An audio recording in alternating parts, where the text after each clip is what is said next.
छठ पूजा का पर्व भारतीय संस्कृति में एक विशेष महत्व रखता है, जो भगवान श्री राम और माता सीता की कथा से जुड़ा हुआ है।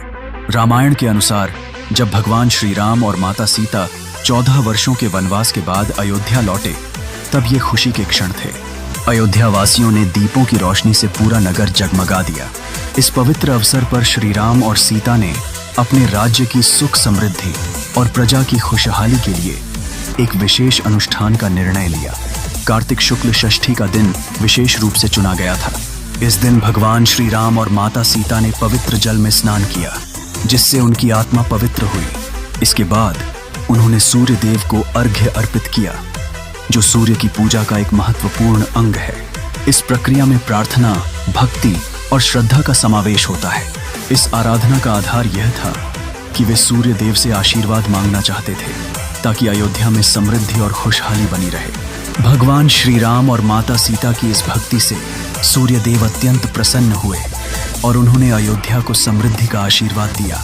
इस घटना के बाद से छठ पूजा का पर्व शुरू हुआ, जो न केवल सूर्य देव की महिमा को दर्शाता है, बल्कि छठी मैया के प्रति भक्तों की आस्था को भी मजबूत करता है। भक्तजन इस पर्व पर सूर्य देव और छठी मैया की पूजा करते हैं। उनसे अपने परिवार की खुशहाली और सुख समृद्धि की कामना करते हैं। छठ पूजा का महत्व भारत में आज भी जीवित है और इसे भक्ति और श्रद्धा के साथ मनाया जाता है।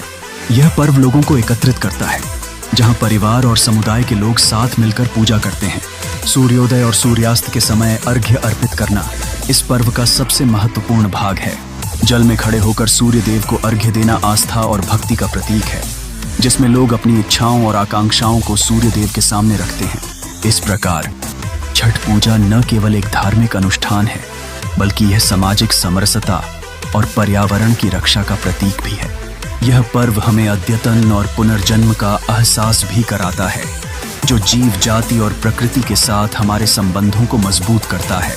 रामायण की यह कथा छठ पूजा को एक विशेष बिंदु प्रदान करती है, जो इसे कई पीढ़ियों से मनाए जाने वाले त्योहारों में शामिल करती है।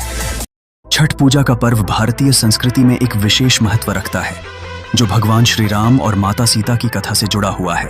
रामायण के अनुसार जब भगवान श्री राम और माता सीता 14 वर्षों के वनवास के बाद अयोध्या लौटे, तब ये खुशी के क्षण थे। अयोध्या वासियों ने दीपों की रोशनी से पूरा नगर जगमगा दिया। इस पवित्र अवसर पर श्री राम और सीता ने अपने राज्य की सुख समृद्धि और प्रजा की खुशहाली के लिए एक विशेष अनुष्ठान का निर्णय लिया। कार्तिक शुक्ल षष्ठी का दिन विशेष रूप से चुना गया था। इस दिन भगवान श्री राम और माता सीता ने पवित्र जल में स्नान किया, जिससे उनकी आत्मा पवित्र हुई। इसके बाद उन्होंने सूर्य देव को अर्घ्य अर्पित किया, जो सूर्य की पूजा का एक महत्वपूर्ण अंग है। इस प्रक्रिया में प्रार्थना, भक्ति और श्रद्धा का समावेश होता है। इस आराधना का आधार यह था कि वे सूर्य देव से आशीर्वाद मांगना चाहते थे, ताकि अयोध्या में समृद्धि और खुशहाली बनी रहे। भगवान श्री राम और माता सीता की इस भक्ति से सूर्य देव अत्यंत प्रसन्न हुए और उन्होंने अयोध्या को समृद्धि का आशीर्वाद दिया। इस घटना के बाद से छठ पूजा का पर्व शुरू हुआ, जो न केवल सूर्य देव की महिमा को दर्शाता है, बल्कि छठी मैया के प्रति भक्तों की आस्था को भी मजबूत करता है। भक्तजन इस पर्व पर सूर्य देव और छठी मैया की पूजा करते हैं। उनसे अपने परिवार की खुशहाली और सुख समृद्धि की कामना करते हैं। छठ पूजा का महत्व भारत में आज भी जीवित है और इसे भक्ति और श्रद्धा के साथ मनाया जाता है। यह पर्व लोगों को एकत्रित करता है, जहां परिवार और समुदाय के लोग साथ मिलकर पूजा करते हैं। सूर्योदय और सूर्यास्त के समय अर्घ्य अर्पित करना इस पर्व का सबसे महत्वपूर्ण भाग है।